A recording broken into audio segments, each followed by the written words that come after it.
Your Excellency, Chancellor Sir, the band will lead us in 3 anthems. The National Anthem, the East African Community Anthem, and the National Defense University Kenya Anthem.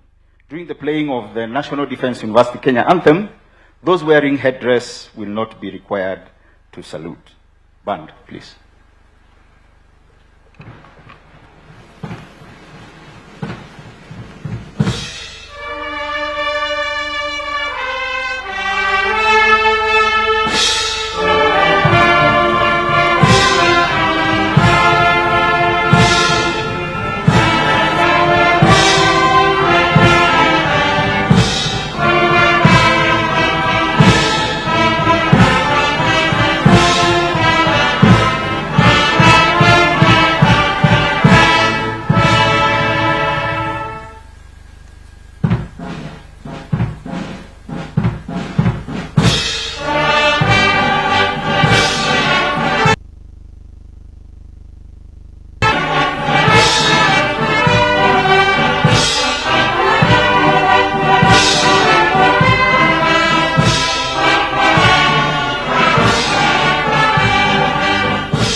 Your Excellency, Chancellor Sir, I request that we remain upstanding for a word of prayer. I call upon the University Chaplain, Colonel Father George Maingi, to press forward and bless this event. Your Excellency, the Chancellor Sir, allow me to give a line of reflection, then followed with a word of prayer.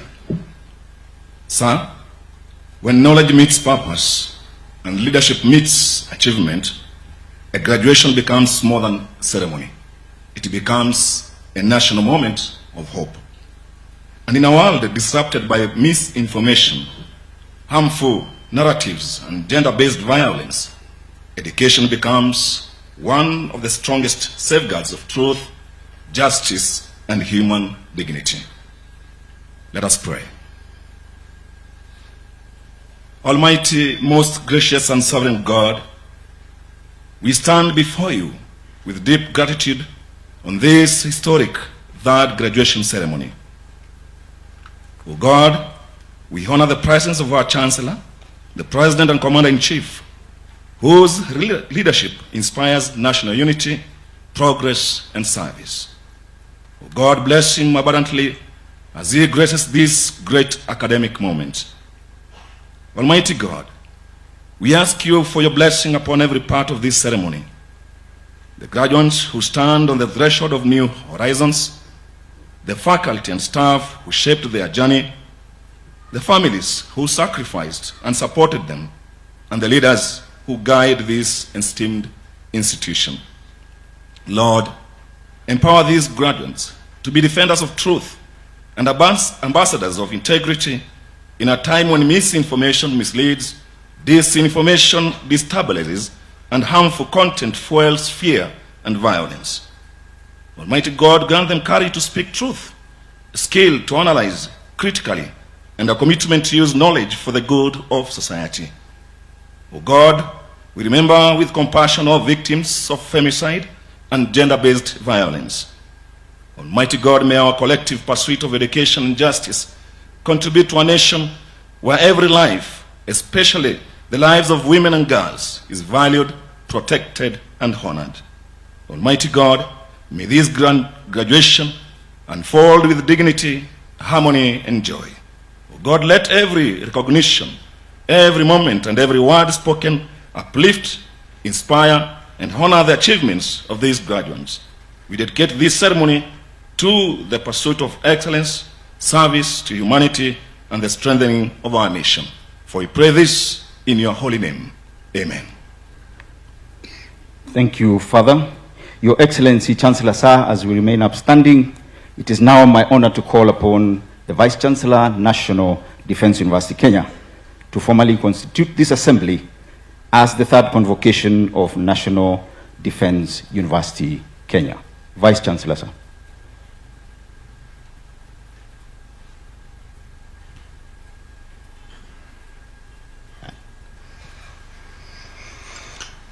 Your Excellency, Chancellor Sir, acting on the powers conferred by Section 39(2) A and B of the Universities Act, Chapter 210 of the Laws of Kenya, Paragraph 25, 1 and 2 of the National Defense University Kenya, Charter 2021, and Statute 60 of the University Statutes, I hereby constitute this assembly as the third convocation of the National Defense University, Kenya. Thank you, sir. Your Excellency, Chancellor Sir, we may take our seats.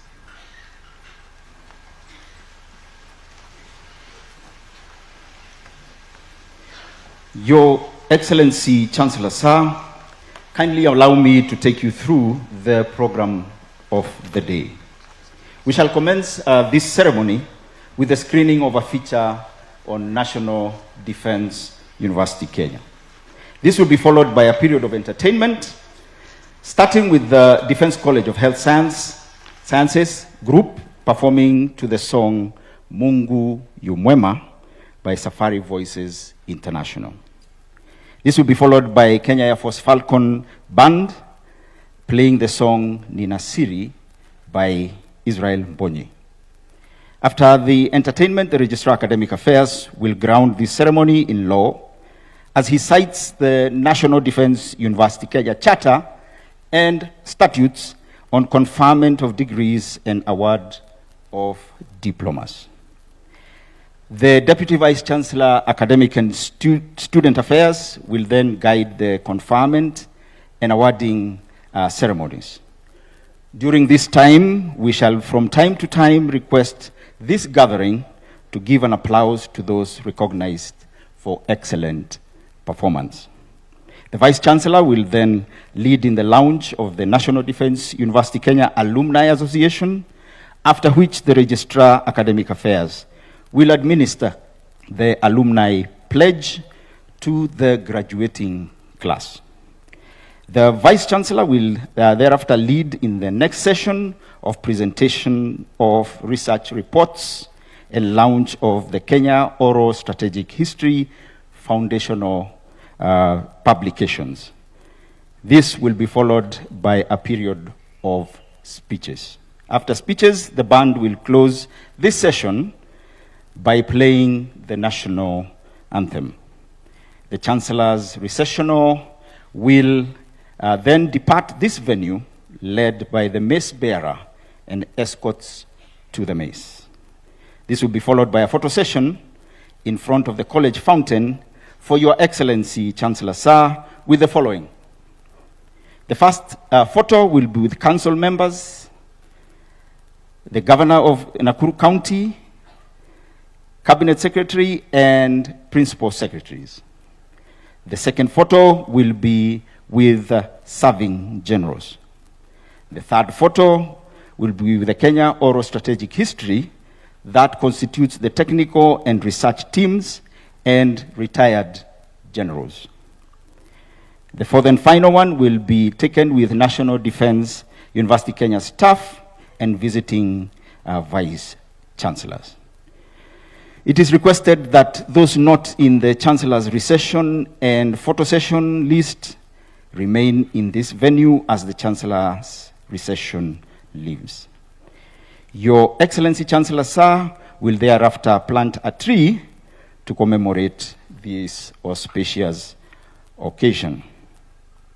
Your Excellency Chancellor Sir, we shall now watch a short National Defence University Kenya feature and thereafter have a short period of entertainment by Defence College of Health Sciences performing the song Mungu yu Mwema and the Falcons Band with the song Ninasiri. Studio, please.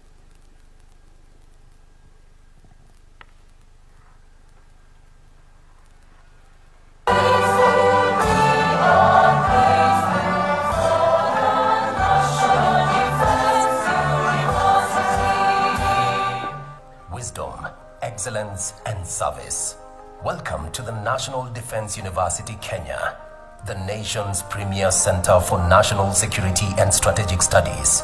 More than an institution, it is a testament to Kenya's enduring vision for a safer future, cultivating the intellect and resolve of its military and civilian strategic leaders. The university has attracted officers from multiple agencies and allied countries in the world. Its origin is etched in law and resolve. On 27 May 2021, NDUK was awarded charter under Section 24 of the Universities Education Act 2012 to offer specialized certificates, diplomas, and degrees in areas relating to defense, security. The university was established to offer training and education in order to address current and emerging geopolitical concerns to Kenya's national security as well as regional challenges. In governance and management, the National Defence University Kenya's key organs, the University Council, University Senate, and the University Management Board stand as pillars of strategic oversight, operational excellence, and academic integrity. At the apex, His Excellency Dr. William Samoei Ruto, President and Commander-in-Chief of the Defence Forces, serves as the Chancellor. General Charles Kahariri, the Chief of the Defence Forces, chairs the University Council, and Lieutenant General David Tarus as the fourth Vice-Chancellor, supported by a formidable team of Deputy Vice-Chancellors, Major General William Shume, Research, Innovation and Security Studies, Professor Anne Muigai, Academic and Student Affairs, Major General Thomas Nganga, Finance and Administration, and Major General Joyce Sitiane, Center for Security.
Programs.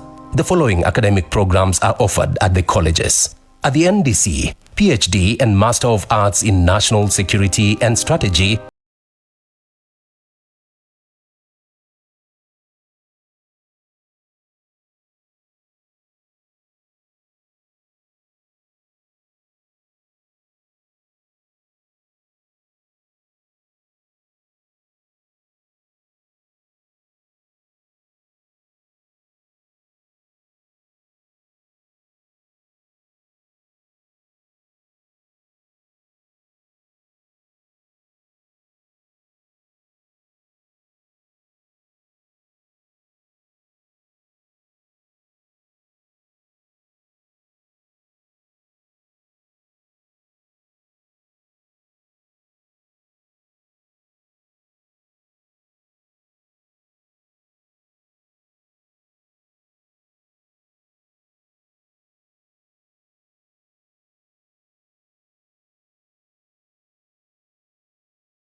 South Korea, among others. The university's chancellor, His Excellency Dr. William Ruto, President of the Republic of Kenya and Commander-in-Chief of the Defense Forces, has emphasized that the university is instrumental in strengthening Kenya's capacity to contribute to national security and social and economic development. During the second graduation, the president tasked the university to research on femicide, fake news, disinformation and misinformation, delivering insights and its effects on governance and the public. What is the place of fake news, of social media, and the advent of misinformation, fake news, disinformation, and what effect it has on public understanding and governance and public trust on institutions that are supposed to be responsible for governance. The university is pleased to confirm that the task has been completed and is ready for submission. In just 4 years, NDUK has turned a bold vision into unstoppable momentum. This third ceremony marks a 233% increase in graduates from the first cohort, as 556 graduates graduate today. They are officers from the Kenya Defense Forces, senior civil servants from ministries, departments and agencies, and military officers from the following allied countries: Botswana, Burkina Faso, Burundi, Egypt, Ethiopia, India, Malawi, Mozambique, Namibia, Nepal, Nigeria, Rwanda, Sierra Leone, Somalia, South Africa, South Sudan, Uganda, United Republic of Tanzania, and Zambia. Today, the graduates embark on a new chapter.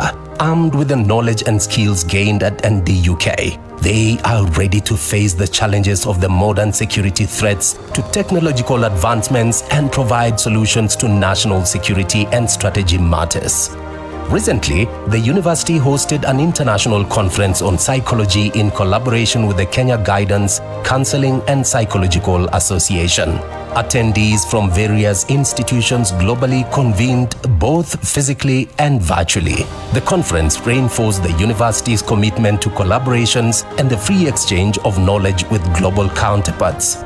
The university also publishes a biannual peer-reviewed journal titled National Security, Journal of the National Defense University, Kenya, which is now in its 4th edition.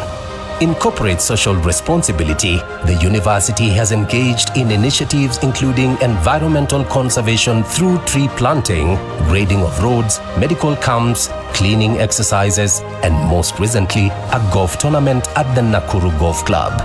Further, the university excelled at the Nairobi International Trade Fair, showcasing its commitment to education, community development, sustainability, and social impact.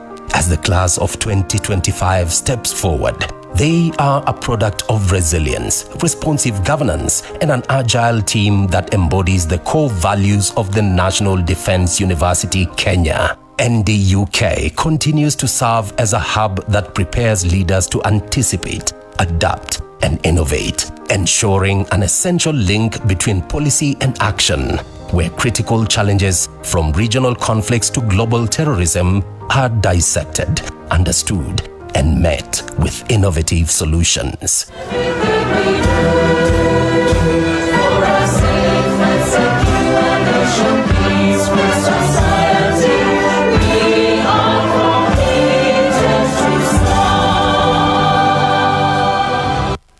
Thank you, Studio.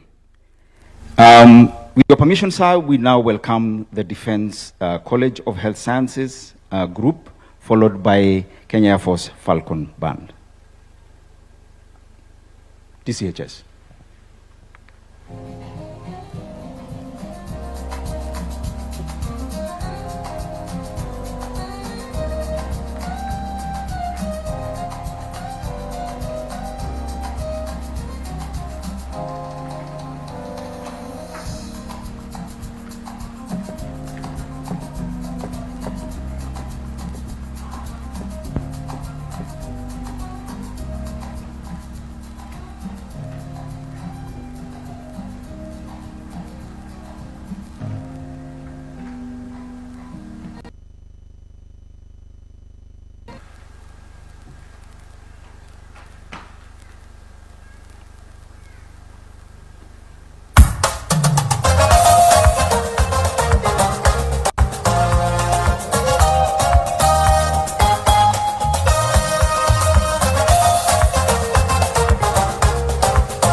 Moya we salala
Thank you very much.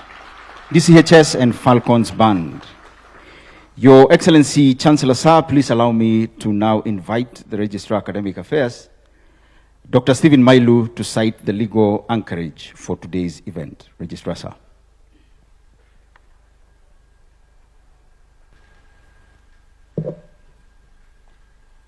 Your Excellency, Chancellor Sir, in accordance with paragraph 25, 1 and 2 of the National Defense University Kenya Charter, legal notice number 95 of 2021, as read together with Statute 60 of the University Statutes, the University is authorized to confer degrees and award diplomas and certificates in programs approved by the University Senate. Chancellor Sir, in the 2024-2025 academic year, a total of 556 graduates satisfied their respective college academic boards on examinations and the University Senate for the conferment of various degrees and award of diplomas of National Defense University Kenya. Thank you, Registrar. Your Excellency, Chancellor Sir, please allow me to now call upon the Deputy Vice Chancellor, Academic and Student Affairs, Professor Anne Muigai, to lead us in the conferment of degrees and awarding of diplomas. DVC, ma'am.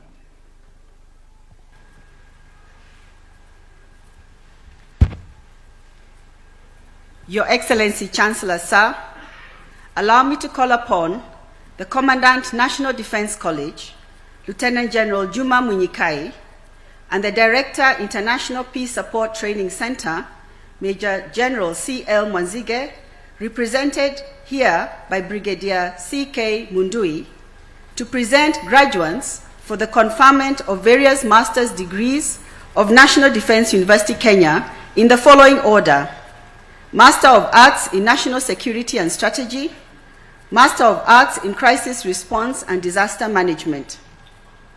Your Excellency, Chancellor Sir, some of our graduates from these colleges were not able to be with us physically today. They are, however, following this graduation ceremony online and will hence graduate in absentia. Will the graduates who will be receiving their master's degrees rise and present themselves for the conferment of the degree in the order in which your name will be called?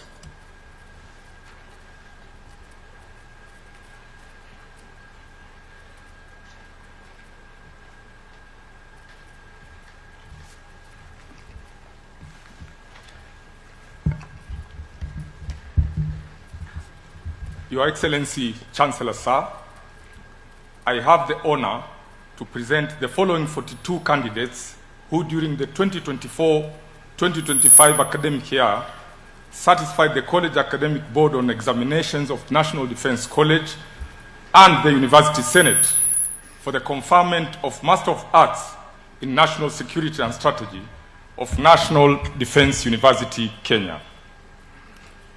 Federal Republic of Somalia, Major General Barise. Republic of Kenya, Brigadier Noor, Brigadier Odwor, Colonel B, Colonel Kilel, Colonel Kipngok, Colonel Kiprop, Colonel Musyoki, Colonel Madime, Colonel Nganga, Colonel Omondi, Colonel Otieno, Colonel Rotich, Colonel Sirat, Major Zadok. Federal Democratic Republic of Ethiopia, Colonel Toge. United Republic of Tanzania, Colonel Kingamkono, Colonel Mrio. Republic of Uganda, Colonel Anek, Colonel Koba. Ministries, departments, and agencies of the Republic of Kenya, Miss Abdallah, Miss Andanje, Miss Sagala, Miss Wamuyu, Mr. Chikanda, Mr. Kaburia, Mr. Kaitopok, Mr. Kasim, Mr. Maganga, Mr. Mkoji, Mr. Maka, Mr. Mutea, Mr. Osman, Mr. Ouma. Mr. Oyembo. Your Excellency, Chancellor Sir, the following 7 candidates are following the graduation online. Republic of India, Commodore Iftekhar. Federal Democratic Republic of Nepal, Colonel Bandari. Federal Republic of Nigeria, Colonel Mairiga. Ministries, departments, and agencies of the Republic of Kenya, Ms. Mwendwa, Ms. Ruto, Mr. Njoroge, and Mr. Swale. Please wait for the conferment of the degree by the Chancellor.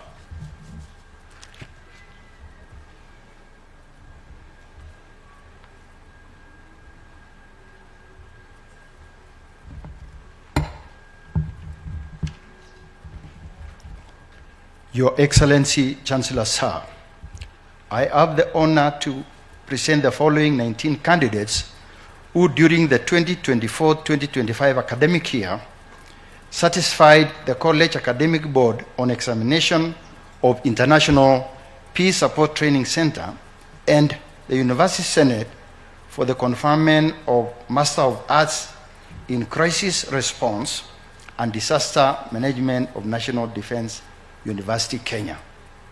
Republic of Kenya. Kano Chege, Kano Retired Owino, Lieutenant Kano Saitoti, Ms. Kagenia, Ms. Kiget, Ms. Langat, Ms. Maseka, Ms. Masila, Ms. Jalale, Ms. Yegon, Mr. Ayeni, Mr. Maganga, Mr. Ngetich, Mr. Omoke, Mr. Teka, Republic of Uganda, Ms. Naki Duli. Your Excellency, Chancellor Sir, the following 2 candidates are following the graduation online. Republic of Kenya, Lieutenant Colonel Were, Major Twala. Please wait for the conferment of the degree by the Chancellor.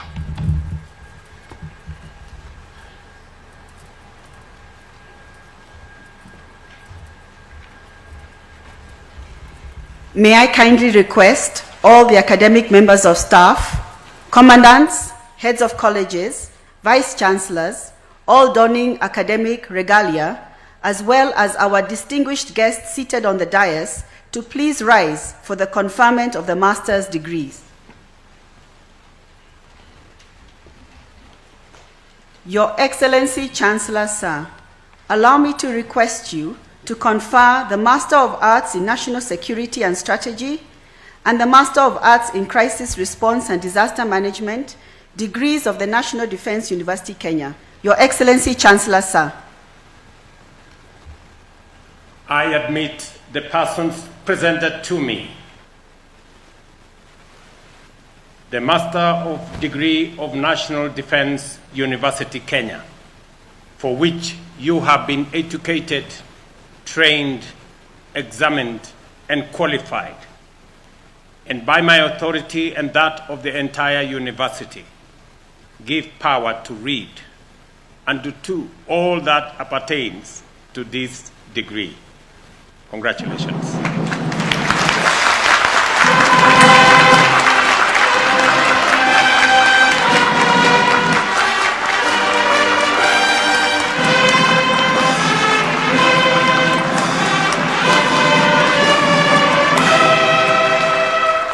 Your Excellency, Chancellor Sir, I request that we take our seats. Your Excellency, Chancellor Sir, allow me to call upon the Commandant, Joint Command and Staff College, Major General Eric Kinuthia, to present graduates for the award of the Postgraduate Diploma in Defense and Strategic Studies of National Defense University, Kenya. Will the graduates who will be receiving the postgraduate diploma rise and remain standing in the order in which your name will be called? Your Excellency, Chancellor Sir, some of our graduates from the Joint Command and Staff College were not able to be with us physically. They are, however, following the graduation ceremony online and hence will graduate in absentia. Your Excellency Chancellor Sir, we regret to inform you that we lost one of our students, Lieutenant Colonel Peter Akan Masai, who had just completed his postgraduate diploma in Defense and Strategic Studies at the Joint Command and Staff College. He shall therefore be awarded his postgraduate diploma posthumously. Lieutenant Colonel Peter Akan Masai is represented here today by his family, who shall receive the postgraduate diploma on his behalf. May Lieutenant Colonel Masai rest in eternal peace, and may his memory be a blessing to our country. I now invite Major General Kinothia to present the graduates. Major General, sir.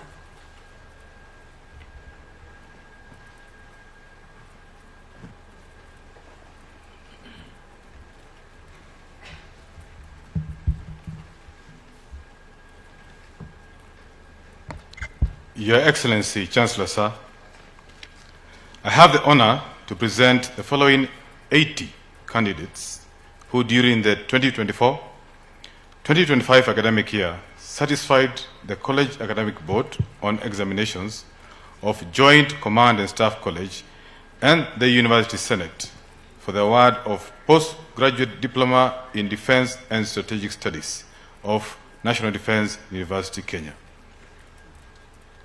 Distinction, Republic of Kenya.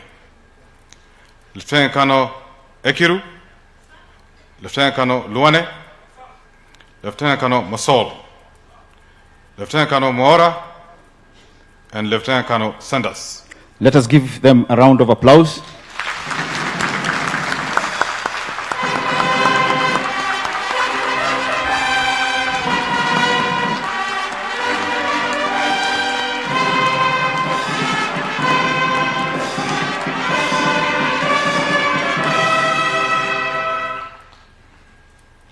Credit, Republic of Burundi, Lieutenant Colonel Niagabo.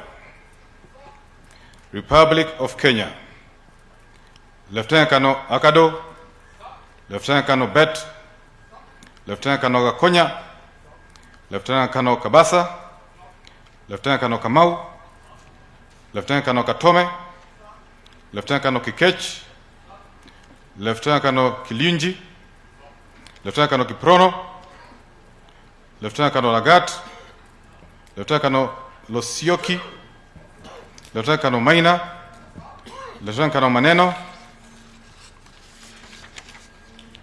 Lieutenant Colonel Manyonyi, Lieutenant Colonel Masai posthumously, Lieutenant Colonel Mbuvi, Lieutenant Colonel Mrisa, Lieutenant Colonel Mukundi, Lieutenant Colonel Mule, Lieutenant Colonel Morioki, Lieutenant Colonel Mwanyiro, Lieutenant Colonel Moora, Lieutenant Colonel Namewa, Lieutenant Colonel Nganga, Lieutenant Colonel Gure, Lieutenant Colonel Njenga, Lieutenant Colonel Nyamuhanga, Lieutenant Colonel Obare, Lieutenant Colonel Okode, Lieutenant Colonel Omolo, Lieutenant Colonel Ouko, Lieutenant Colonel Owori, Lieutenant Colonel Sikuku, Lieutenant Colonel Simiu, Lieutenant Colonel Wairagu,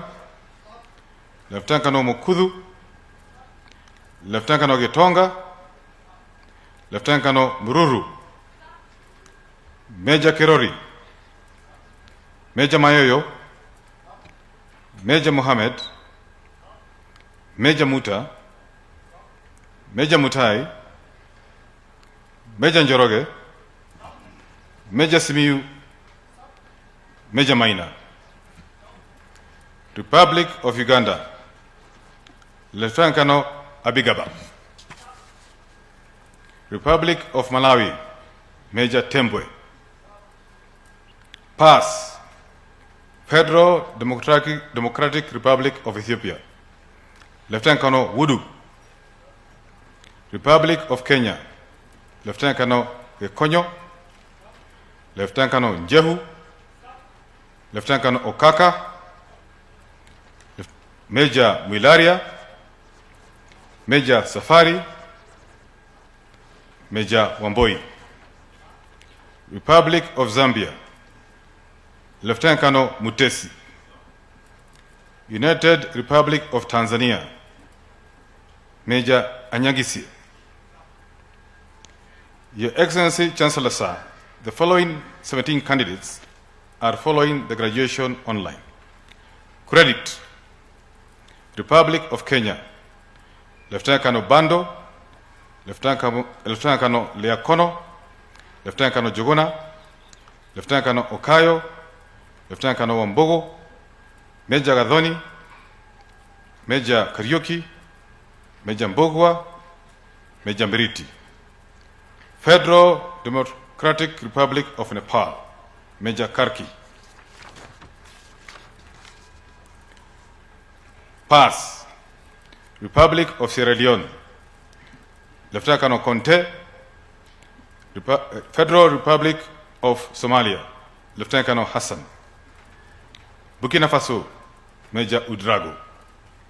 Republic of Rwanda, Major Muvunyi, Major Rutaisire. Republic of South Africa, Commander Hulase. Republic of South Sudan, Major Dut. Please wait for the award of the postgraduate diploma by the Chancellor.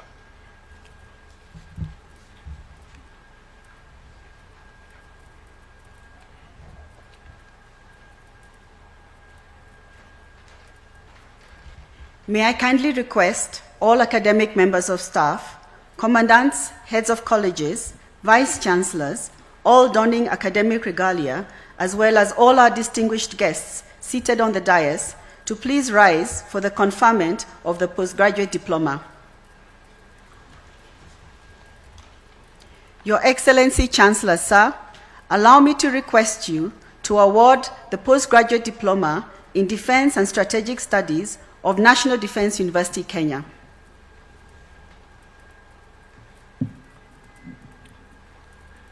I award the person presented to me the postgraduate diploma in Defense and Strategic Studies of the National Defense University, Kenya, for which you have been educated, trained, examined, and qualified.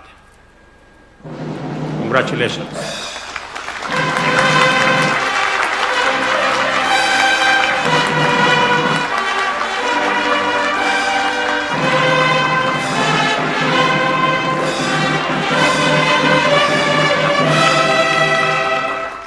Your Excellency Chancellor Sir, I request that we take our seats.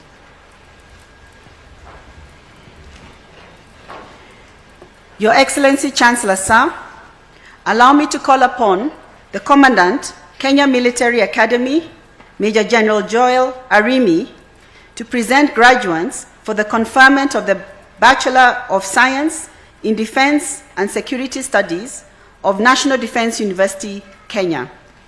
Will the graduates who will be receiving the bachelor's degree rise and remain standing in the order in which your name will be called? Major General Arimi, sir.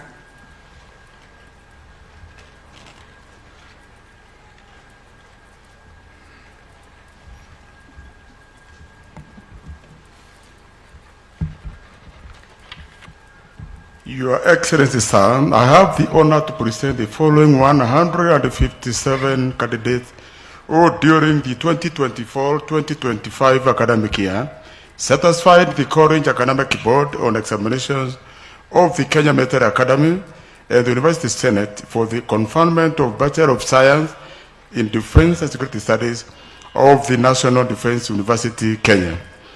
Your Excellency Chancellor, sir, the graduates I am presenting to you are all of the rank of a second lieutenant. First class honors, Republic of Kenya. Second Lieutenant Joel Ian Miencha. Second Lieutenant Kiria Kennedy Kingara. Second Lieutenant Dialogue Leon Chege. Second Lieutenant Wasike Shaddad. United Republic of Tanzania. Second Lieutenant Jeledi Pascal. Let us give them a round of applause.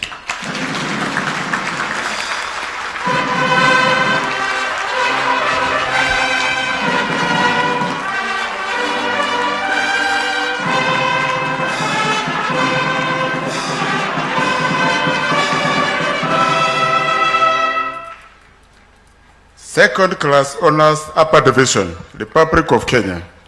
Amanman Mario, Ambuka Aston, Anderson Immaculate, Ayera Duncan, Barasa Deborah, Bocha Arif, Chepto Mercy, Cheriot Hezla, Cheriot Amos, Teselek Jonah, Esekon Daniel, Gabol Faisal, Garigal Kushe, Gitau Edward, Godana Abdullahi, Gode Wesley, Ibrahim Yaya, Imeni Lois, Isamala Joshua, Jasol Yusuf, Juma Daniel, Kamau Robert, Kamau Brian, Kamau Francis, Kondore Pink, Kanyotu Francis, Kanywa Ken, Karari Tracy, Karaoke Isaac, Karaoke John, Kemboi Benjamin, Kisa Frasnel, Kibet Oliver, Kibuja Gradis, Keegan Ian, Kimani David, Kenodia Dennis, Kenywa Gerard, Kipkurui Kareb, Kiprangat Eric,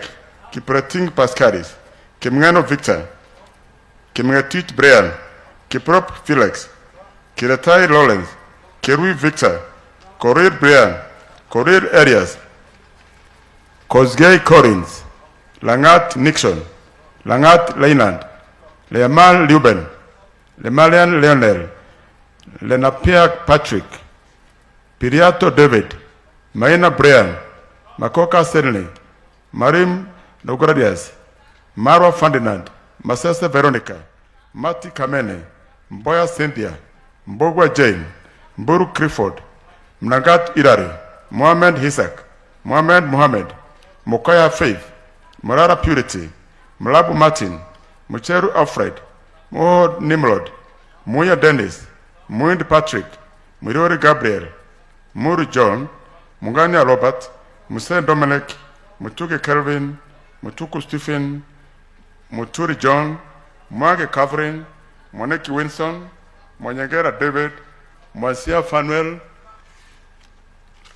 Maura Paul, Ndelangu Benson, Ndungu Justin, Nganga Peter, Njagi Dennis, Njero Bredan, Njoki Kelvin, Ntalamia Jonah, Nyagaka Clinton, Nyakona Henry, Ondembe Goretti, Oduel Evans, Olo Tony, Omar Issa, Onditi Festus, Opio Dennis, Osil Kevin, Otieno Winnie, Otieno Lolex, Peresia Kanini, Ramadan Omar, Rashid Mohammed, Rono Hirari, Rotichi Felix, Rotiken Dennis, Sesere Jamal, Simon Grace, Sunkuli Leonard, Tomer Josephat, Tuyotek Dixon, Wachira John, Waitherero Jelma, Wakungo Dokas, Wanjara Pasila, Wajiru Paul, Wanjugu Bernard, Wanyonyi Henok, the Republic of Mozambique, Ventura Isidin,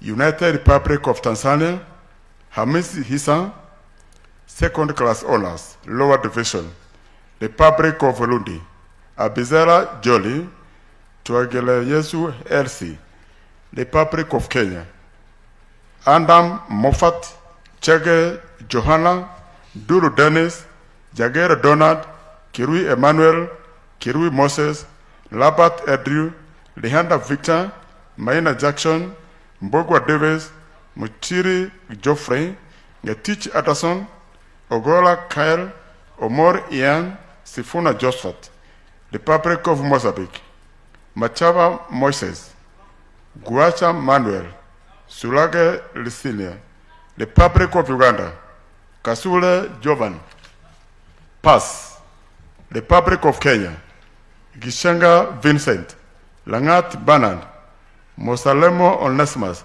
Motesia Daniel, Patoip Alton, Republic of Mozambique, Antonio Beatrice, Republic of Uganda, Waswa Leonard.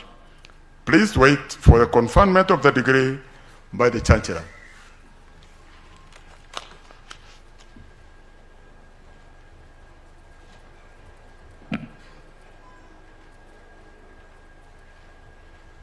May I kindly request all academic members of staff, commandants, heads of colleges, vice-chancellors, all donning academic regalia, as well as our distinguished guests seated on the dais, to please rise for the conferment of the bachelor's degree. Your Excellency Chancellor Sir, allow me to request you to award the Bachelor of Science in Defense and Security Studies of National Defense University, Kenya. Your Excellency Sir. I admit the persons named and presented to me to the bachelor's degree of National Defense University, Kenya, for which you have been educated, trained, examined, and qualified. And by my authority and that of the entire university, give you power to read and to do all that appertains to this degree. Congratulations.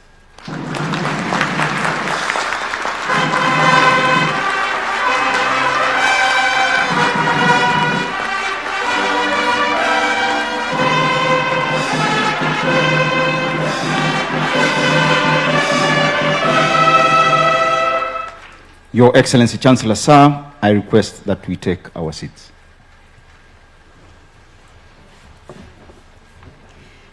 Your Excellency Chancellor Sir, allow me to call upon the Commandant, National Defense College, Lieutenant General Juma Munyikai, the Commandant, Joint Command and Staff College, Major General Eric Kinuthia, the Commandant, Defense Forces Technical College, Brigadier Mohammed Ali, represented here by Colonel Dr. John Kisilu, and the Commandant, Defense College of Health Sciences, Colonel Margaret Wamboi, to present graduates for the award of diplomas of National Defense University, Kenya, in the following order: National Defense College, Joint Command and Staff College, Defense Forces Technical College, Defense College of Health Sciences. Your Excellency Chancellor Sir, some of our allied graduates were not able to be here with us today. They are, however, following the graduation online and will hence graduate in absentia. Will the graduates who will be receiving the diplomas rise and remain standing in the order in which your name will be called?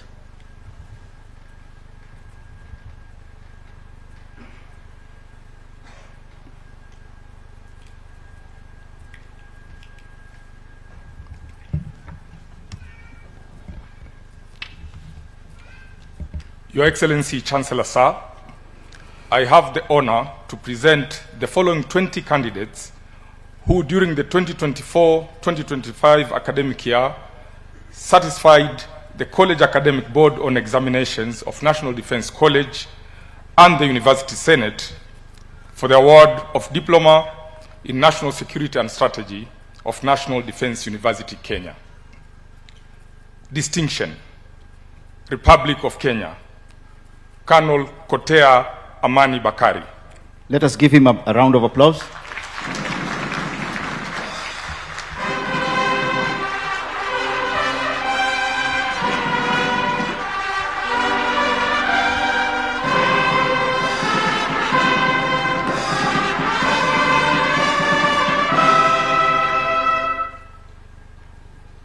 Credit, Republic of Kenya, Brigadier Korir, Colonel Chemitei, Colonel Ereng, Colonel Gatumo, Colonel Kamodo, Colonel Lalampa, Colonel Mwashumbe, Colonel Masiga, Colonel Olenawankas, Colonel Sande, Colonel Tanui, Colonel Tharuya, Colonel Were.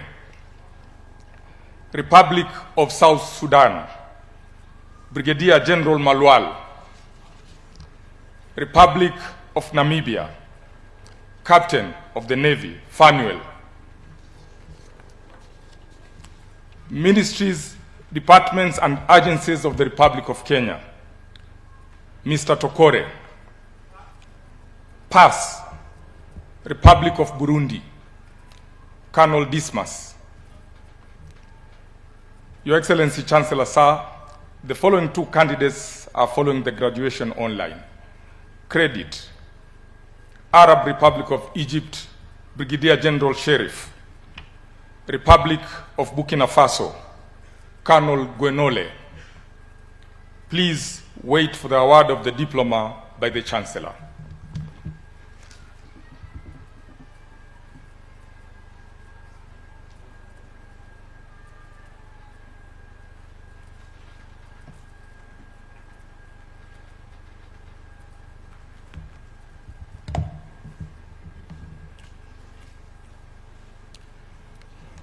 Your Excellency, Chancellor Sir, I have the honor to present the following 9 candidates who, during the 2024-2025 academic year, satisfied the College Academic Board on examinations of Joint Command and Staff College and the University Senate for the award of Diploma in Defense and Strategic Studies of National Defense University, Kenya.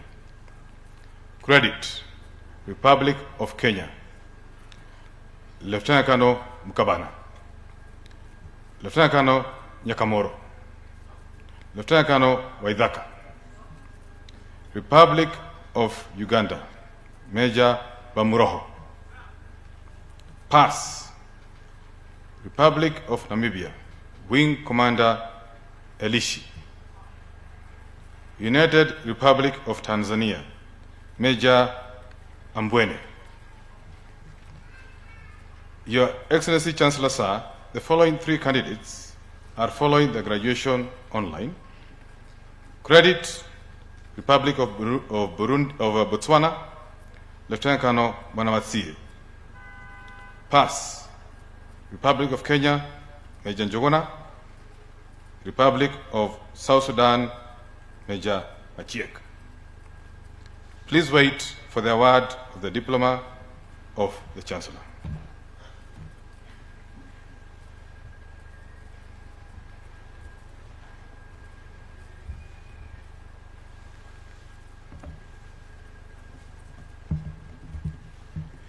Your Excellency, Chancellor Sir, I have the honor to present the following 152 candidates who, during the 2024-2025 academic year, certified the College Academic Board on examinations of Defense Forces Technical College and the University Senate for the award of diplomas of National Defense University, Kenya.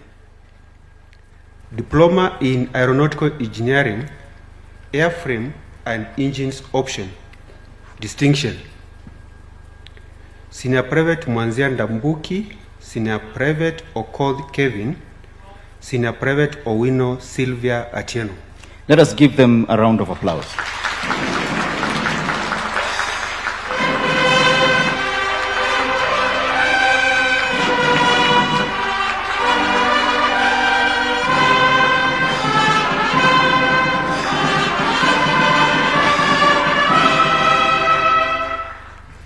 Credit 1, Senior Private Abut, Senior Private Adukuny, Senior Private Cheronye, Senior Private Gakuyo, Senior Private Gitui, Senior Private Kamwana, Senior Private Kariuki, Senior Private Kipkoech, Senior Private Kipkrotich, Senior Private Kogei, Senior Private Kone, Senior Private Machuma, Senior Private Murokiti, Senior Private Mwangi, Senior Private Mwati, Senior Private Natembea, Senior Private Ngunjo, Senior Private Juguna, Senior Private Nyamari, Senior Private Omwando, Senior Private Sarun, Senior Private Soita, Senior Private Wesonga, Senior Private Uyegon.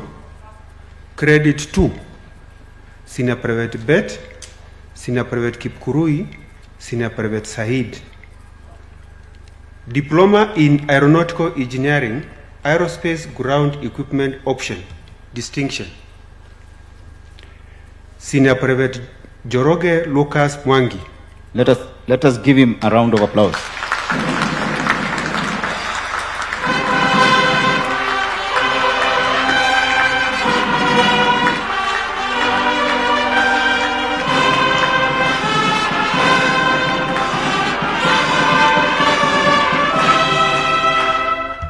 Credit 1, Senior Private Apollo, Senior Private Ibrahim, Senior Private Kipchumba, Senior Private Mwangi, Senior Private Ojuang, Senior Private Omolo, Senior Private Otieno. Credit 2, Senior Private Kiberiti, Senior Private Mwanza. Diploma in Automotive Engineering. Credit 1, Lance Corporal Mureithi, Senior Private Cheruyot, Senior Private Kamau, Senior Private Buru, Senior Private Muriuki, Senior Private Mutinda, Senior Private Jenga, Senior Private Odori, Senior Private Olwoj Emmanuel, Senior Private Olwoj Joseph, Senior Private Tinga. Credit 2, Senior Private Chesire, Senior Private Kiprotich, Senior Private Muiruri, Senior Private Joroge. Diploma in Aeronautical Engineering, Avionics Option, Distinction. Senior Private Mwalili John Dolo and Senior Private Naisoi Maureen Mempe. Let us give them a round of applause.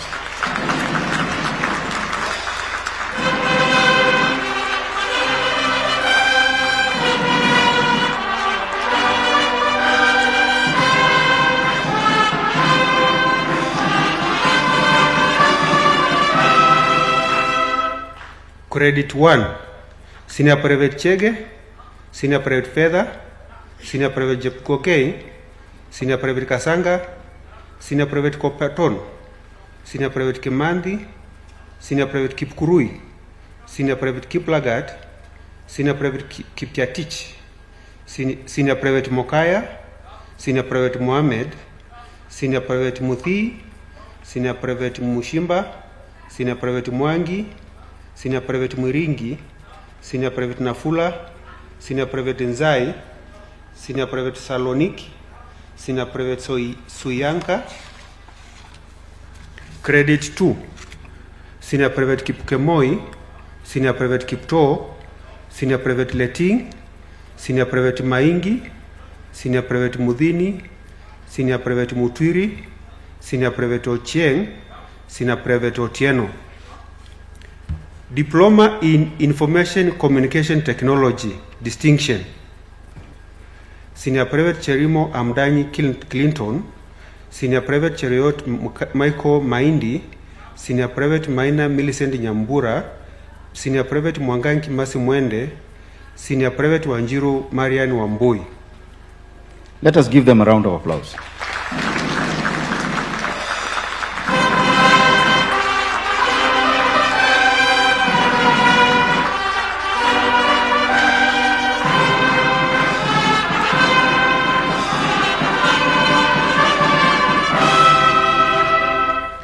Credit 1, Lance Koplo Mwiti, Senior Private Anyona, Senior Private Mbundi, Senior Private Kamau, Senior Private Kamau Samuel, Senior Private Kenya, Senior Private Kisa, Senior Private Kiponda, Senior Private Ndamogini, Senior Private Mulomba, Senior Private Mudoka, Senior Private Nyamai, Senior Private Ongoro, Senior Private Wangila.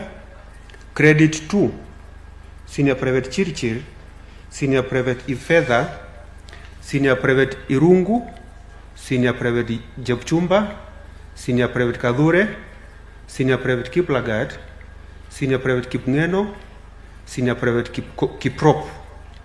Pass, Lance Koplo Langat. Diploma in Electrical and Electronics Engineering, Power Option.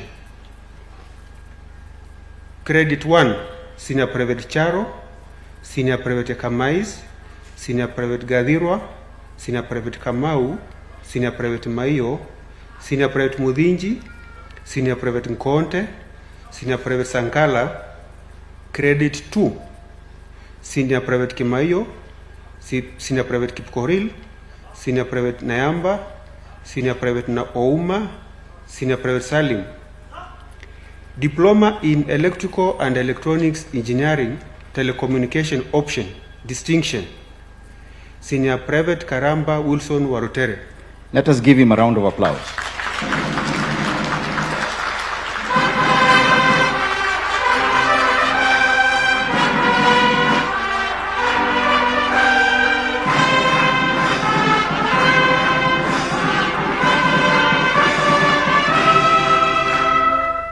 Credit 1, Lance Corporal Abraham, Senior Private Kimutai, Senior Private Kipkoech, Senior Private Kiptui, Senior Private Kuyoni, Senior Private Obengo, Senior Private Omwenga, Senior Private Tepela, Senior Private Waome, Senior Private Wangari.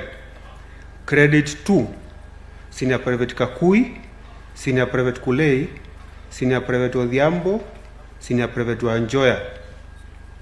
Diploma in Marine Engineering, Distinction, Senior Private Kamau Patrick Murungu and Senior Private Karaoke David Kijana. Let us give them a round of applause.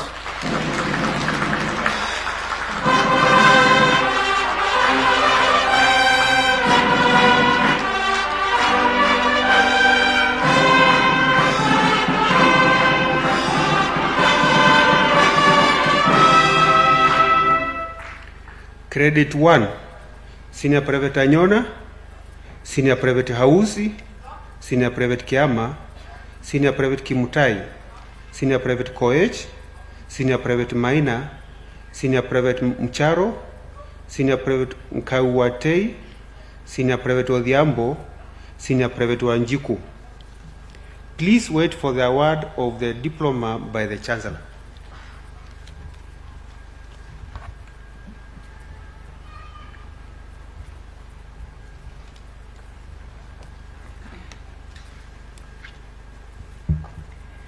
Your Excellency Chancellor, sir, I have the honor to present the following 6 candidates who during the 2024-2025 academic year satisfied the College Academic Board on examinations of Defense College of Health Sciences at the University Senate for the award of higher diploma in clinical medicine and surgery anesthesia of National Defense University, Kenya. Senior Sergeant Nyakundi, Sergeant Akanga, Sergeant Karanja, Sergeant Katana, Sergeant Budo, Mr. Lomaisa. Please wait for the award of the higher diploma by the Chancellor. Your Excellency Chancellor, sir, I have the honor to present the following 16 candidates who during the 2024-2025 academic year satisfied the College Academic Board on examinations of Defense College of Health Sciences at the University Senate for the award of higher diploma in critical care nursing of National Defense University, Kenya. Senior Sergeant Achieng, Senior Sergeant Macharia, Senior Sergeant Mohavi, Senior Sergeant Muredi, Senior Sergeant Oboge, Sergeant Bakari, Sergeant Karaoke, Sergeant Kibet, Sergeant Langat, Sergeant Moremi, Sergeant Nzioka, Sergeant Saina, Sergeant Duita, Sergeant Wafula, Sergeant Yawa, Ms. Kasiva. Please wait for the award of the higher diploma by the Chancellor.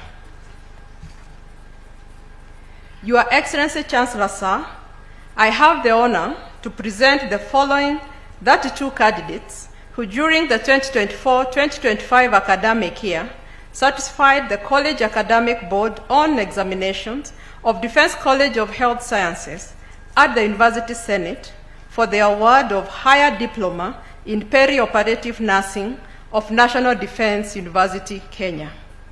Senior Sergeant Kibeth, Sergeant Barre, Sergeant Fondo, Sergeant Gekandi, Sergeant Gedenji, Sergeant Gadenji, Sergeant Kagendo, Sergeant Kibet Philemon, Sergeant Kibet Shadrach, Sergeant Kiiti, Sergeant Kipkeboy, Sergeant Kisiero, Sergeant Runganyi, Sergeant Moseti, Sergeant Mwenda, Sergeant Mwiti, Sergeant Ndire, Sergeant Ndungu, Sergeant Njeri, Sergeant Okun, Sergeant Okwendo, Sergeant Omambe, Sergeant Otieno, Sergeant Rotich, Sergeant Semenyi, Sergeant Serete, Sergeant Simati, Sergeant Wangui, Sergeant Wanjohi, Mr. Koril, Mr. Yendo. Your Excellency Chancellor, sir, the following one candidate is following the graduation online. Sergeant Mutakai Granton. Please wait for the award of the higher diploma by the Chancellor. Your Excellency Chancellor, sir, I have the honor to present the following 23 candidates who during the 2024-2025 academic year satisfied the College Academic Board on examinations of Defense College of Health Sciences at the University Senate for the award of Diploma in Kenya Registered Community Health Nursing Basic of National Defense University, Kenya. Senior Sergeant Maina, Sergeant Kagwima, Sergeant Kitum, Sergeant Mogeni, Sergeant Mogambi, Sergeant Ombinge, Sergeant Ojiambo, Sergeant Owinga, Sergeant Tomik, Corporal Hisa, Corporal Mwaneki, Corporal Dorongo, Corporal Nyambati, Corporal Odhiambo, Corporal Orida, Corporal Otieno, that's Corporal Kirui, that's Corporal Wata, Senior Private Karaoke Dennis, Senior Private Karaoke Gideon, Senior Private Kigunda, Senior Private Mudoka, Senior Private Mwaura. Please wait for the award of the diploma by the Chancellor. Your Excellency Chancellor, sir, allow me to lead the nursing graduates in reciting the Nurses and Midwives Pledge as a commitment to duty. May all the graduates raise their right hand in readiness to recite the pledge. Nurses and Midwives Pledge. I do solemnly pledge before the Almighty God and in the presence of this assembly to observe the code of ethics and conduct of nurses and midwives. I shall faithfully practice my profession in accordance with the laid down laws and regulations as provided for in the Nurses and Midwives Act, Cap 257 of the laws of Kenya. I shall abstain from whatever is deleterious and mischievous, and shall not take or knowingly administer any harmful drug. I shall do all in my power to maintain and elevate the standard of my profession. I shall hold in confidence all personal matters committed to my keeping, and all family affairs coming to my knowledge in the practice of my calling. With loyalty shall I endeavor to work in collaboration with other team members in the provision of healthcare and devote myself to the welfare of those committed to my care. So help me God.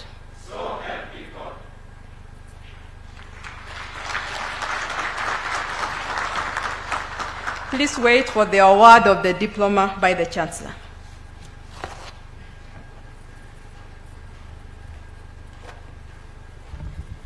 May I kindly request all academic members of staff, commandants, heads of colleges, vice chancellors, and all donning academic regalia, as well as our distinguished guests seated on the dais, to please rise for the conferment of the diploma. Your Excellency Chancellor Sir, allow me to request you to award the respective diplomas of National Defense University, Kenya. Your Excellency Chancellor Sir.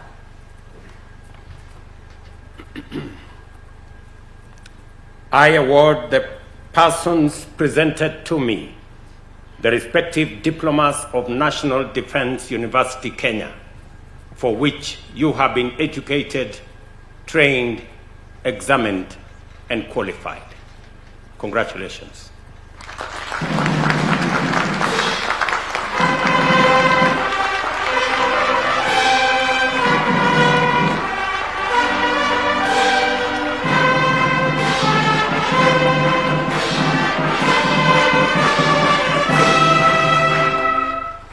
Your Excellency Chancellor Sir, I request that we take our seats.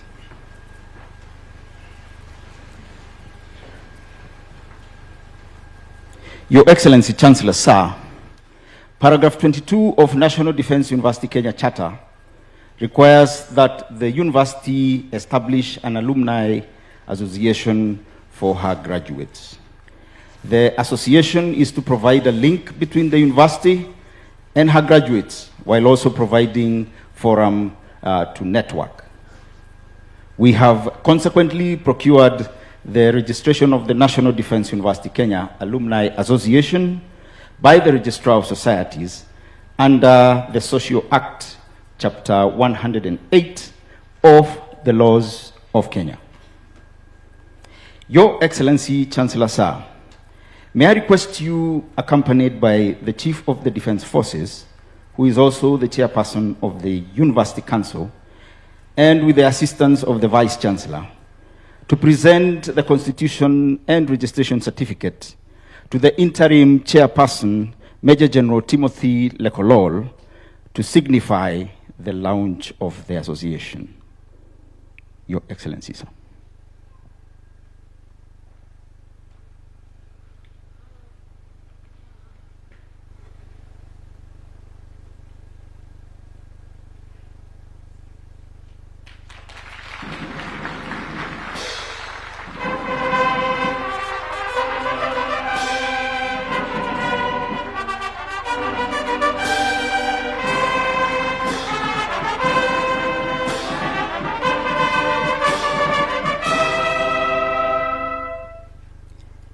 Thank you, Your Excellency, Chancellor Sir. I request that we take our seats. Your Excellency, Chancellor Sir, please allow me to now call upon the Registrar Academic Affairs, Dr. Stephen Mailu, to administer the National Defense University Kenya Alumni Pledge. May the graduating class of 2025 please rise.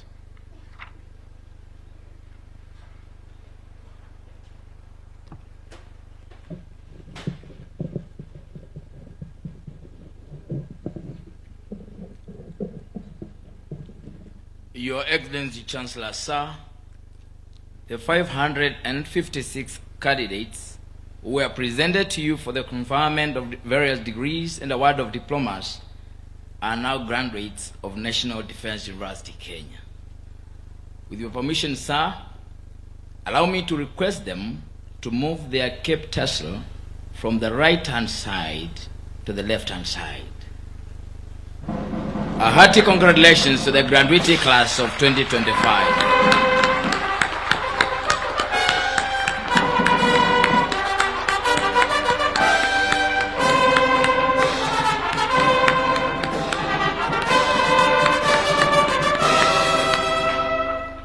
Your Excellency Chancellor Sir, I request all the graduates to recite the alumni pledge. I, having been admitted as a member of the National Defense University Kenya Alumni Association,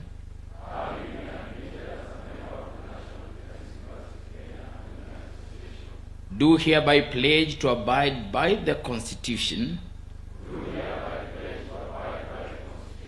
and regulations of the association.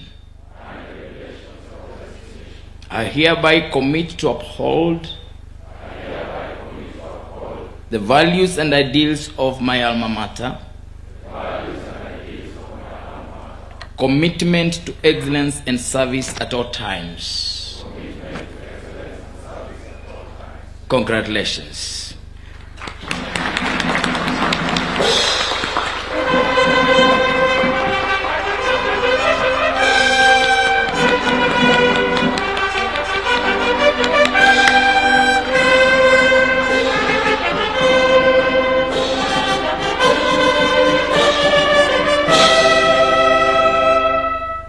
I request the 2025 graduates to please take their seats. Your Excellency Chancellor Sir, during the inaugural graduation ceremony in November 2023, you directed that retired national leaders be documented to authoritatively inform studies on strategy, policy, and leadership from an indigenous perspective. Kenya Oral Strategic History, also known as KOSH, under a technical committee of retired generals, professors, and former ambassadors, was constituted and commissioned. They compiled an authoritative and authentic history of Kenya as orchestrated through the instruments of national power, Kenya's strategic extraction, the grounding of Kenya's national interests, and strategic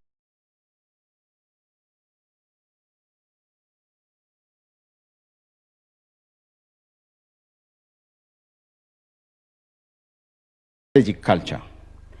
The result of this was applications exemplify the foundational efforts by Kenya Oral Strategic History to document Kenya's strategic history and leadership approaches. Additionally, Your Excellency Chancellor Sir, during the second graduation ceremony last year, arising from your concerns on contemporary issues that bestraddle our nation, you gave a directive to the university to conduct research on the following. Firstly, the place of fake news, disinformation, and misinformation on governance in Kenya. And secondly, a whole of society approach to addressing femicide in Kenya. The next session, therefore, Your Excellency, Chancellor Sir, will be a proud moment as the research reports and foundational publications are presented.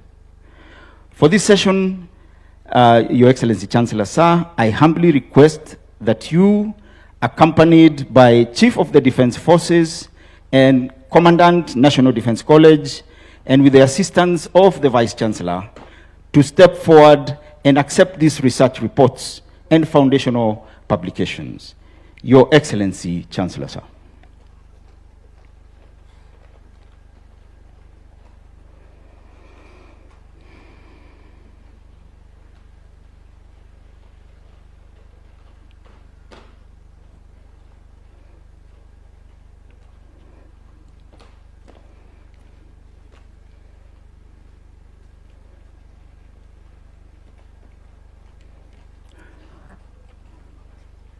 First, the Vice Chancellor presents two research reports titled A Research Report on the Place of Fake News, Misinformation and Disinformation on Governance in Kenya, and a research report on whole of society approach to addressing femicide in Kenya, integrating cultural, religious, familial, and youth perspectives.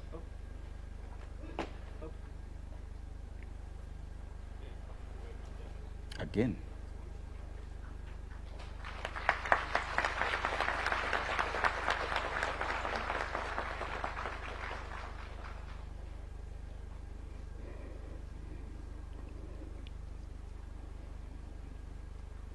Correction.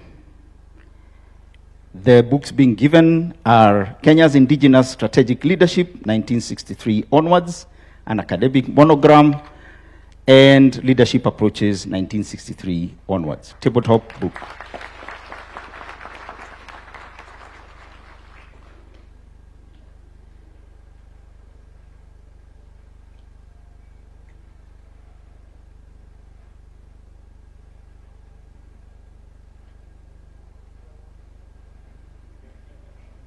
Let us give them a round of applause.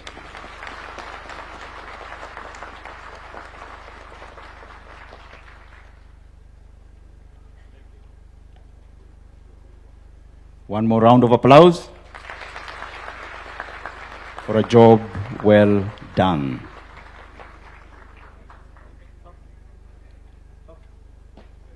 Bado.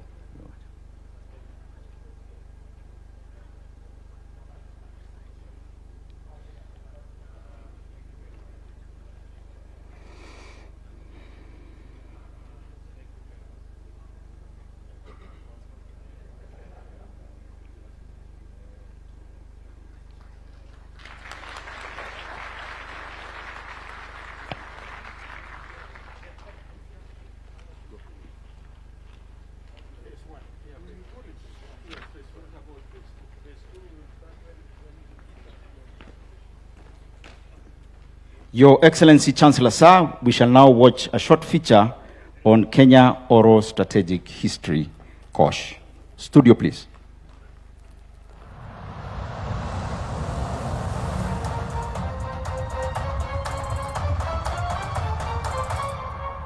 The National Defense College Kenya presents the Kenya Oral Strategic History Foundational Publications. Have been written following the documentation of 23 national actors who served the Republic of Kenya in defense and diplomacy from 1963 onwards. Book 1 is an academic monograph titled Kenya's Indigenous Strategic Leadership 1963 onwards. It is authored by Professors Makumi Mwagiru, Musambai Katumanga, and Samuel Nyanchoga, scholars in law and international relations, political science, and history, respectively. The monograph addresses a gap in documenting and preserving Kenya's institutional memory and analyzing the country's strategic culture and leadership. The 12 chapters in the book trace Kenya's strategic journey from early African leadership traditions to contemporary policy implications. They examine the nation's evolving strategic heritage, key leaders and institutions, and the relationship between strategic and operational leadership, lessons for policy development, and the roles of norms, diplomacy, and defense in Kenya's formation. The monograph connects Kenya's historical experiences to the origins of its strategic direction. The second book is titled Leadership Approaches. This publication preserves the original and raw expressions of the 23 actors documented in the first phase. It relies on direct quotations from national leaders reflecting on directives, policies, strategies, and leadership environment in post-independence Kenya. The Kenya Oral Strategic History Program focuses on retrieving strategic history through the methodology and philosophy of oral history. The department was established in 2024 following a presidential directive issued by His Excellency Dr. William Ruto, President of the Republic of Kenya and Commander-in-Chief of the Defense Forces during the inaugural graduation ceremony at the National Defense University. The directive aimed to document strategic leaders and inform Kenya's strategic culture, history, and indigenous leadership studies. The Kenya Oral Strategic History seeks to provide authoritative data on Kenya's post-independence strategic culture and leadership within the intersection of instruments of national power, namely diplomacy, defense, the economy, and information. The department aims to capture institutional decision-making memory, serve as a foundation from which current and future strategic decision makers can draw inspiration when formulating policies and strategies, and establish a standard on which strategies to pursue these policies and other national interests of Kenya can be based. The monograph and the tabletop book presented today exemplify the foundational effort to document Kenya's strategic history and leadership approaches. Do enjoy your read. A round of applause, please. Thank you, studio, and thank you, Kenya Oral Strategic History, Kosh. And now, Your Excellency Chancellor Sir, I call upon the Deputy Vice Chancellor, Academic and Student Affairs, to carry on with the program. DVC, ma'am.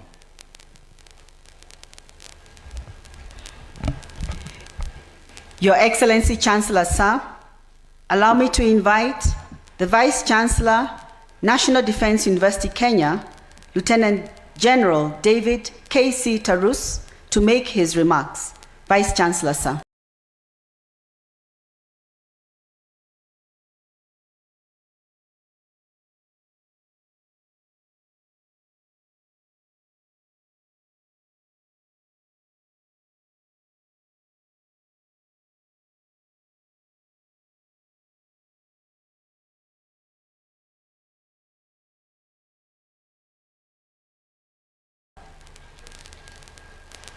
Honorable Soipan Tuya, the Chief of the Defense Forces and Chair of the University Council, the Vice Chief of the Defense Forces, the Principal Secretaries present, service commanders, Vice Chancellors from various universities and their representatives.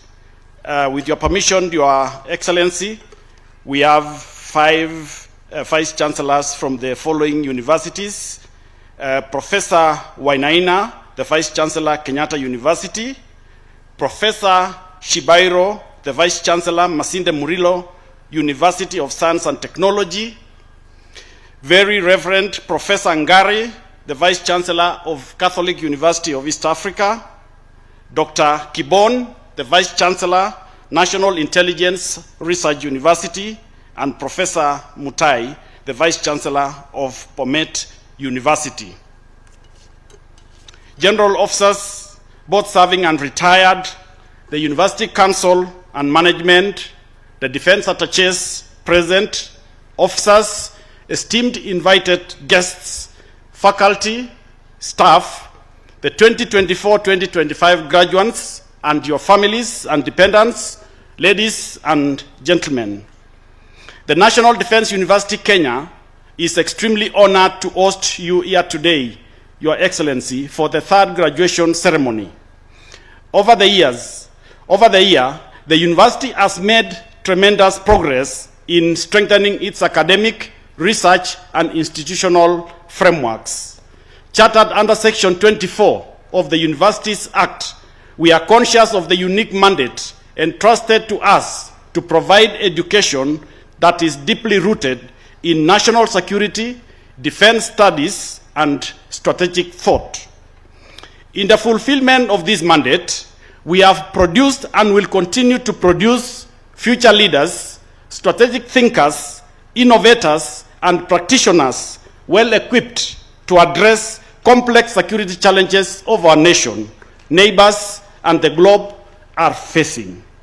The university continues to grow at an impressive pace with steady development of new academic programs and the execution of strategic research projects informed by emerging trends and needs within the Kenya Defense Forces, our country at large. Your Excellency, sir, this graduation ceremony is particularly important for us as we graduate the first cohort of 157 young commissioned officers from the Kenya Military Academy and 152 diploma graduates from the Defense Forces Technical College. In addition, Your Excellency, the university continues to build its niche as a center of excellence in graduate training within the security sector. Building on our flagship Master of Arts in National Security and Strategy, today we proudly conferred the first time the Master of Arts in Crisis Response and Disaster Management. This program is our contribution to strengthening national and regional preparedness in the face of recurring national and regional disasters. The students were drawn from the Kenya Defense Forces, industry, and various practitioners. The unique mix of professional backgrounds has enriched the teaching and learning and ensured that students live with skills grounded in real-world experiences. The university, encouraged by the success of this program, launched its first Doctor of Philosophy program in June this year in crisis and disaster management. The pioneer cohort has just completed their first semester and holds the distinction of being the first doctoral students of the National Defense University, Kenya. Moving forward, Your Excellency, this university in 2026 is programmed to launch a PhD in National Security and Strategy that will build on the success of its master's program with the same name and continue to produce scholars, strategists, and policy makers. Your Excellency, sir, on 5th of November last year, you awarded a charter to the National Intelligence and Research University, the third university chartered under Section 24. We remain immensely proud to have mentored this university through this process, and we continue to work closely together. And the Vice Chancellor of NIRU is with us today. In recognition of the critical role intelligence plays in national security, the University Council approved the establishment of the Defense Intelligence Academy, a college of the National Defense University, Kenya. The academy aims to train intelligence officers in matters intelligence. In addition, following Your Excellency's guidance, this university has initiated engagements with the National Police Leadership Academy with a view to integrating it into the university as a college of the National Defense University, Kenya. Discussions are still at the early stage, and we anticipate presenting a formal request to the University Council for approval in the coming months. As the university continues to grow, so does our student body. This year, Your Excellency, we have presented to you a total of 556 graduates, a significant increase from 227 last year and 167 in 2023. This sustained growth reflects confidence of the stakeholders in our academic model, institutional governance framework, and our significant contribution to national, regional, and global security. Your Excellency, sir, we wish to express our sincere gratitude for the unwavering support you have accorded to this university. We also acknowledge the invaluable support from the University Council, and I also wish to thank the university management, the entire faculty, staff, and the families who supported our graduates to completion. Your commitment to the university has been integral to our success. To the graduating class of 2024-2025, remember that the National Defense University Kenya will always be your home. I urge you to remain connected and to support the university in its various activities, either directly or and through the Alumni Association that has just been launched. More importantly, carry forward the values, knowledge, discipline, work ethics, and skills that you have acquired here. Let them be your guide as you take up responsibilities in service to the nation and to humanity. Congratulations to all of you. Your Excellency, Chancellor Sir, in line with the National Defense University Kenya Statute 60, paragraph 6, after you address the congregation, the third convocation of the National Defense University Kenya will stand dissolved. Thank you very much. It is now my humble duty to invite the Chief of the Defense Forces, who is also the chair to the University Council, to make his remarks. CDF, sir.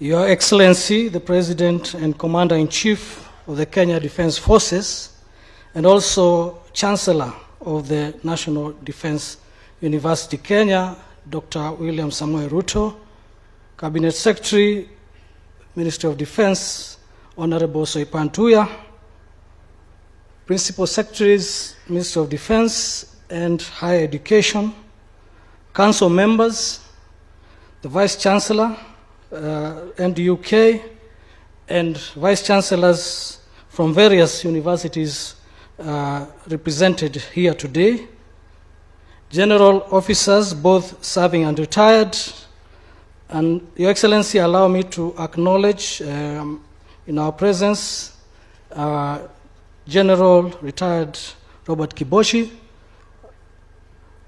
the first chair of the University Council, and retired former CGS General Jeremiah Kianga, among other senior distinguished generals. Esteemed invited guests, faculty, staff, the graduates of 2025 and their families, ladies and gentlemen. Your Excellency, it is an honor and privilege as chairperson of the National Defense University Kenya Council to welcome you to this third graduation ceremony of the National Defense University Kenya. On this momentous occasion, we gather here to mark a culmination of hard work, commitment, and enduring support of excellence in national security education. On behalf of the University Council, the entire Council, and on my own behalf, I wish to express our sincere gratitude to Your Excellency as the Chancellor for the invaluable guidance and support and commitment to the ideals of this great institution. This third graduation is significant, as mentioned by the VC, because we are proud to witness the graduation of the first cohort of 157 graduate officers who graduated from the Kenya Military Academy. These officers, who were admitted in 2022, completed a rigorous 3-year military academic program and academic program. We also acknowledge with appreciation the role that the Kenyatta University played in training the previous 11 cohorts since we introduced bachelor's degree at the cadet level, and for laying foundations for this program. This milestone, therefore, signifies the coming of age of NDUK that continues to expand its contribution to national security education. Your Excellency, the National Defense University Kenya remains committed to its founding vision, that is, to be a hub of intellectual growth, professional discipline, and ethical leadership. The university equips its students with the knowledge, competencies, and skills required to deal with emerging security challenges as well as policy opportunities. Today, with great pride, you are presented with 556 students who are now graduates for conferment of degrees, and we thank Your Excellency for doing so. At this juncture, allow me, with your permission, Your Excellency, to congratulate the graduates on behalf of the University Council and on my own behalf, and offer our sincere congratulations to the graduates. They now join the distinguished community of professionals and leaders whose contribution to peace, security, and governance is felt across the region. May you continue to pursue excellence in all you do, guided by the values that define this great institution. I thank my council members for their wisdom, support, and commitment. Their contributions have been central to this university's stability and growth. I also thank the Vice Chancellor and the management of the university for the good work that they have continued to do. As we mark this milestone, we look to the future with optimism and resolve. Your Excellency, sir, with these remarks, allow me now to invite the Cabinet Secretary of Defense, Madam Soipan Tuya, to make her remarks. CS, Madam.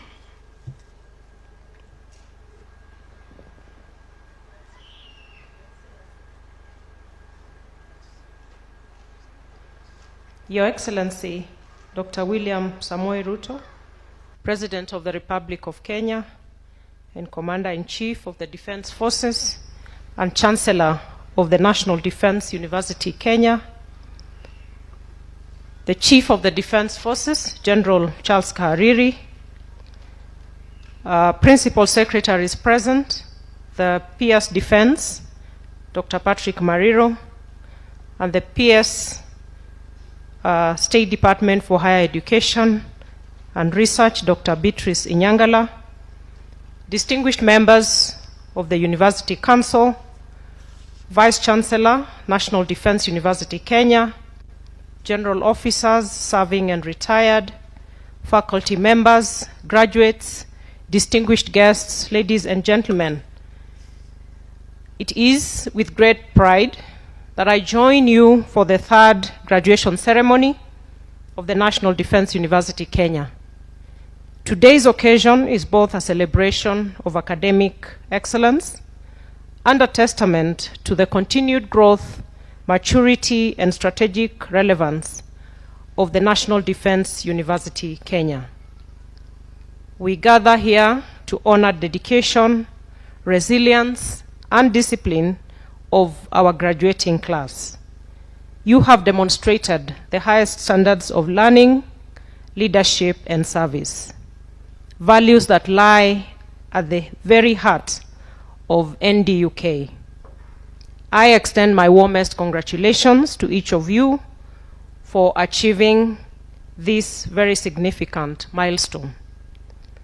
Your Excellency, the National Defense University, Kenya, continues to play a central role in advancing the Ministry of Defense vision of nurturing resilience, ethical, and visionary leaders for the defense and security sector. Through its 7 constituent colleges, the university is shaping strategic thinkers, policy innovators, and operational leaders capable of responding to evolving and complex security environments, both at home and across the globe. Your Excellency, our graduates today stand not only as scholars, but as custodians of peace, defenders of national sovereignty, and ambassadors of stability in a rapidly changing global landscape.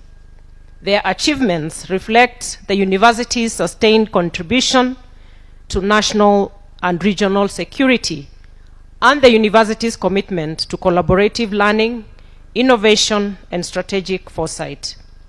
Over the past year, the university has continued to expand its footprint in providing practical solutions to today's security challenges. I have witnessed its leadership in facilitating high-level dialogues and training programs on strategic leadership, ethics, and governance, engaging senior officers and officials from Kenya and beyond. The university has also strengthened partnerships across Africa and globally. Your Excellency, of note is the National Defense College Kenya, which is a constituent college of NDUK, which has, through innovative approaches to national security, recently launched the inaugural Kenya at 100 capstone training under the Kenya at 100 Strategic Foresight Initiative. This forward-looking program aims to shape Kenya's developmental and security trajectory toward its centennial year in 2063, enhancing strategic leadership, sustainability, and cross-sector collaboration among senior leaders of this country. Your Excellency, as has been mentioned, during last year's graduation, you did commission NDUK to conduct research on the rise in femicide and its impact, and the impact of fake news, disinformation, and misinformation. And I was honored to participate, as many other members of the ministry family. We did participate as key informants, and I want to take this opportunity to commend the university for its thorough, timely, and policy-relevant research. These findings provide a solid evidence base for action, and the Ministry of Defense fully supports their implementation in collaboration with other ministries, departments, and agencies to strengthen national security and social cohesion. The progress we celebrate today is the product of collective effort and visionary leadership. And I express my sincere gratitude to you, Your Excellency, for your steadfast guidance and support as Chancellor of this university. I also acknowledge the valuable contributions of the Ministry of Education, the National Treasury, the University Council, and the dedicated faculty and staff. Your commitment has enabled this institution to thrive and excel. And Your Excellency, we express steadfast commitment as the Ministry of Defense to continue offering support to this institution. To our graduates, today marks both a conclusion as well as a beginning. You now embark on a new mission to serve with integrity, to serve with courage and wisdom. The education you have received here equips you not only with knowledge, but with the discipline, the character, and judgment required to make sound decisions in complex security environments. As you take up your new responsibilities, remember that leadership in the defense and security domain demands both strength and compassion, the duty to uphold peace while safeguarding justice, dignity, and humanity. Let the values of honor, service, and integrity guide you in your journey. The world you enter continues to change at unprecedented speed, from geopolitical shifts to technological disruptions. Yet I am confident that the skills and values instilled in you by this university will empower you to lead with distinction and to contribute meaningfully to peace, stability, and national progress. Congratulations to the graduating class of 2025. You have made your families and your nation proud. Your Excellency, with these remarks, it is now my honor and privilege to invite you to, as the Chancellor of this National Defense University, Kenya, to address the graduates and distinguished guests. Your Excellency, sir.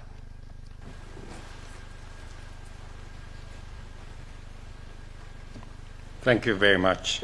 Please, let's take our seats.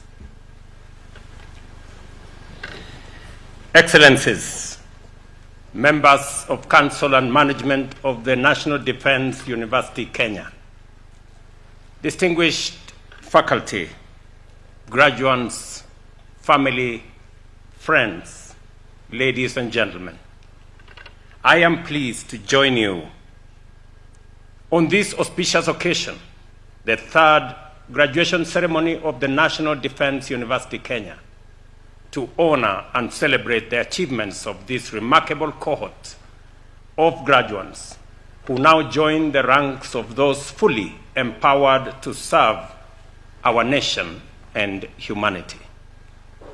We are also gathered to reaffirm the ideals that define this university: excellence in education, service to the nation, and innovation through rigorous research in the pursuit of peace and security.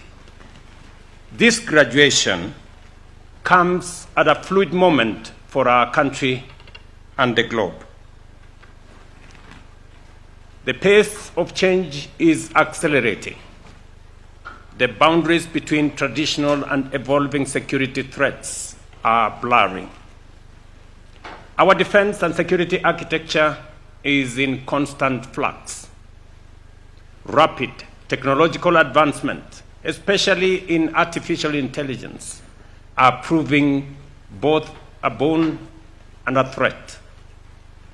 These trends compel us to adopt agile, innovative, and adaptable strategic approaches across every sphere of national and international life, including our security architecture, our education policies, and the broader landscape of economic development. In these areas, flexibility, foresight, and disciplined creativity have become indispensable for national advancement. I am therefore proud that the National Defense University Kenya has distinguished itself as a dependable institution capable of undertaking sensitive research with far-reaching implications for our security and for our development. The work done here ensures that research-driven, data-guided, and evidence-based solutions inform national policy, strengthening our capacity to respond to rapidly evolving challenges with clarity and with confidence. I commend the University Council and management for their steadfast commitment to the research initiatives I have continued to assign from time to time. Studies addressing critical national concerns, including sustainable approaches to security in the North Rift, all of society's strategies addressing femicide, and the influence of fake news, misinformation, and disinformation on governance and leadership.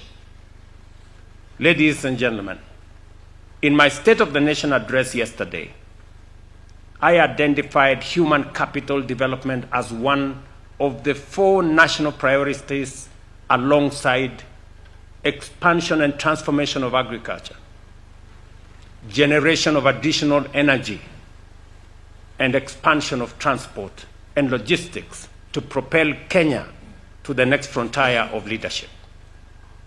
We settled on human talent development because our people, the people of Kenya, are the most precious and irreplaceable resource that we have.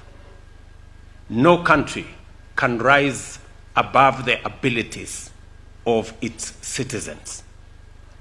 A nation that truly intends to prosper, as Kenya does, must therefore elevate the capabilities of its people through deliberate skill development, the deepening of knowledge, and the strengthening of creativity and innovation.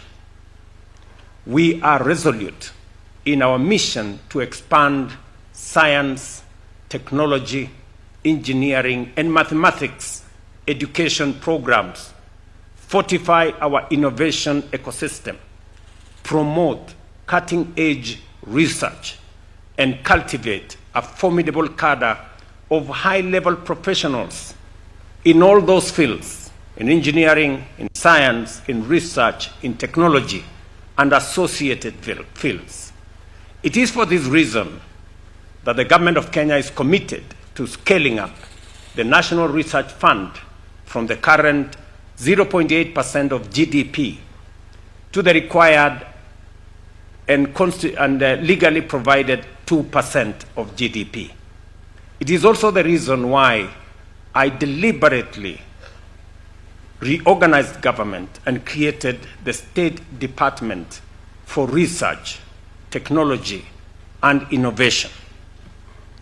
This increased investment is essential to driving this vision and will ultimately raise our national research budget to close to R1 trillion shillings in the next 10 years. Through this fund, we expect our universities to stand at the forefront of research, innovation, and technological development. And this morning, I had a conversation with both the council and management of this university on the need to plug into the ecosystem that is being created, where we are consolidating all our research resources, our research intervention, and coordinating and creating more synergy so that research in all the fields is coordinated, is funded appropriately, and is scaled up so that we can benefit from the outcomes of research, be they in innovation, be they in business, and in all other ideas that gradually develop into businesses and into interventions. We expect to see a steady rise in patents originating from our institutions of higher learning and research. We also expect deeper collaboration between universities and industry, partnerships that design practical solutions to real-world challenges, as it happens in leading innovation ecosystems around the world, from Silicon Valley university industry clusters to the research corridors of South Korea, Israel, and Germany. And today, I was also having a conversation with the leadership of this university that slowly we want to get graduates that are job ready, that are industry ready, and there need to be more practical skills. We have asked our TVETs, as I ask those who are being trained here for diploma and other courses, that the university must facilitate more industrial engagement, more practical engagement in industry as a means of preparing graduates that will be industry ready, connecting theory, practicals, and industry. The National Defense University, Kenya, will play a critical frontline role in advancing this agenda. The curriculum of every program offered must be aligned with our national priorities today and for the future.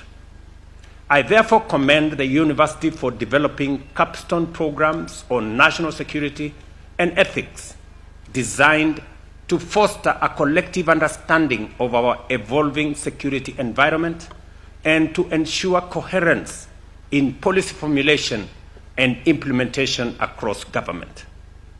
I take note, of course, of the different courses and the different engagements facilitated by this university and training of principal secretaries, cabinet secretaries, and other senior members of government to understand and to be part of our security architecture policy making that will facilitate not just the security of our country, but the progress of our nation. To the graduating class of 2025, you step into a world that is dynamic, interconnected, and full of opportunity. You have acquired critical skills that must now be applied in defending and advancing our nation. I urge you to use these skills, particularly in strategic and critical thinking, to confront and resolve the complex challenges that lie ahead of you. I urge you, just as I urge all Kenyans, to dream boldly and aspire greatly. Do not be content with the ordinary or the average. You are the visionaries of this generation, entrusted with the duty of actualizing Kenya's immense potential for greatness. Do not settle for less. I reaffirm the government's steadfast commitment to supporting the National Defense University Kenya in fulfilling its mandate. We shall continue to invest in research, in infrastructure, and training to ensure that this university remains a world-class institution of learning. And let me say this, that as we focus our attention on lifting Kenya from where we are today, and I am persuaded beyond any reasonable doubt that the potential we have in this nation hasn't been scratched. We haven't started. This country stands for much more greater than where we are today. And the priority areas that we are focusing on as a nation in making sure that we lay the firm foundation for our development of human capital. Because I have said, and I believe it very strongly, that the biggest, the greatest, the most important asset that we have as a nation is our human capital. And to be able to tap into the potential of our human capital, we must sharpen it through education, knowledge accumulation, training, and making sure that we unlock the largest potential possible from our human capital, and translating ideas, knowledge, innovation into practical solutions for the challenges that we face today as a nation. I am very happy to note that in our midst, we have engineers, we have people who are training in the space of science, technology, engineering, and mathematics. Because as we move our country forward with the determination that I see, like for example, next week on Friday, I will be in this county to begin the first 170 kilometers of dualing of the road from Rironi all the way to Mount Summit. That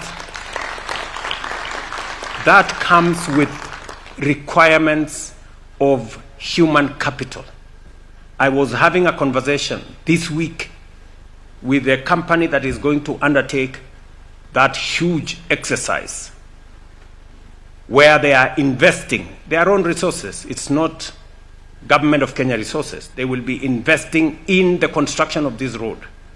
And the conversation I was having with them on how we need more engineers, how we need more people to design bridges,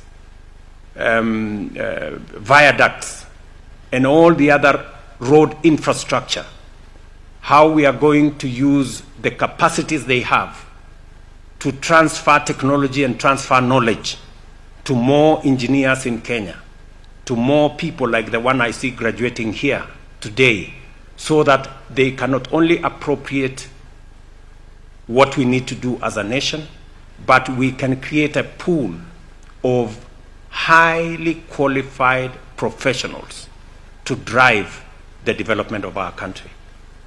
We will shortly require more engineers in water technology, in dam construction, in making sure that value addition, agro-processing becomes the norm rather than the exception.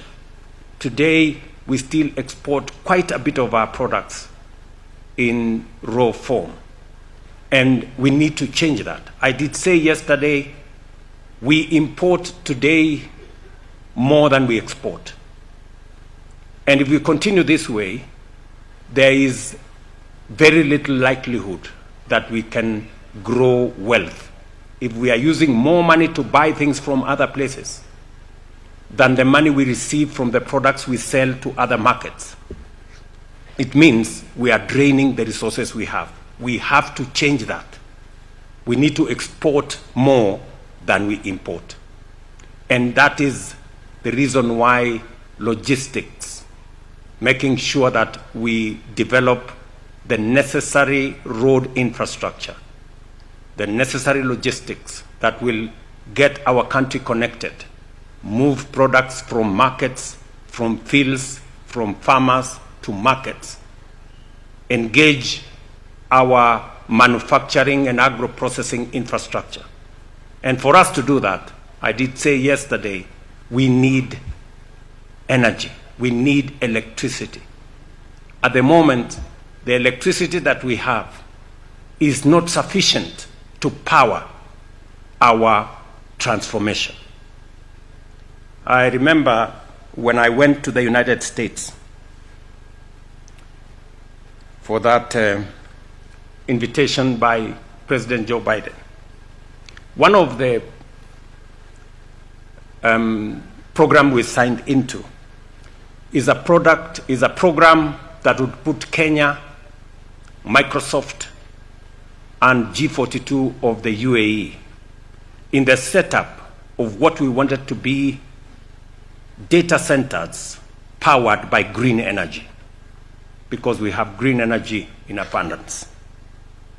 But when the details were revealed to us, we needed an extra 1,000 megawatts of energy to be able to run the data centers that we had signed into. So just imagine we have 3,300 megawatts of energy, but because of intermittence of some of the supply, whether it is wind or solar, the confirmed energy that we have is 2,300, maybe 400 megawatts. So if we need 1,000 megawatts to run the data centers, it means we have to shut down half the country to be able to run that program. That tells you how desperately we need to generate energy. If we have to leverage on technology, on artificial intelligence, on data centers, because that is the future of our economy. That is where the world is going. And therefore, as a matter of urgency, we need to generate an extra 10,000 megawatts like yesterday. And I believe that all this is doable. And shortly, Kenyans will see the rollout of what I said yesterday, because we are behind time. Tumechelewa. So we need to catch up with those who are moving in the right direction. So this university has a very special place. All our universities, all our institutions of learning must appropriate their place. As I said yesterday, we are going to spend more resources in equipping our men and women, making sure that our schools, our colleges, our universities are properly funded.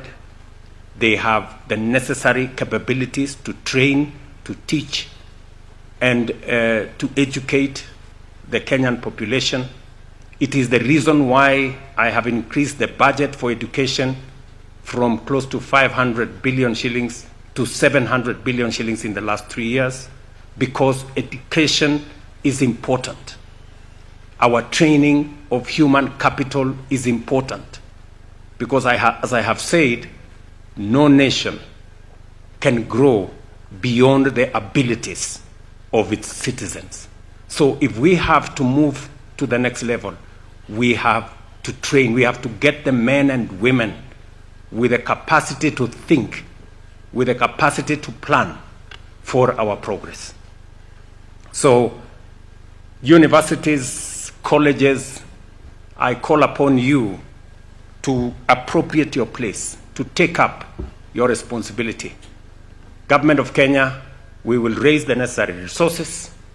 It is the reason why we have increased our university funding from about 45 billion shillings in 2022 to 82 billion shillings this year, because the training, the sharpening of our human capital is central to our development and our progress as a nation.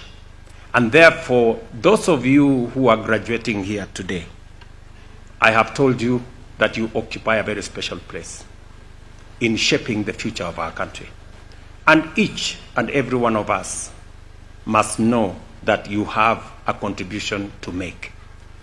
Each and every one of us, from wherever you are, whatever the job you have, whatever your station in life, you have a duty, a responsibility to Kenya to make your contribution to the progress of our nation. It is not going to be a one-man adventure. It's not going to be a section or a sector. It's going to take all of us to pull together and move Kenya to the next level. I am very confident that we can do this in our lifetime. When we are here, we can do it. We can see a different Kenya when we are here. So, congratulations to the graduating class. You have our blessings, you have our prayers, you have our support as you step into your areas of responsibilities, as you step into your areas of expertise. Please do the very best. Work for whoever you work as though you are working for God. Do the best. Put your best, very best foot forward in everything that we do, and I believe that together we are going to succeed. Congratulations again. My very best wishes. Thank you for your attention. Asante sana.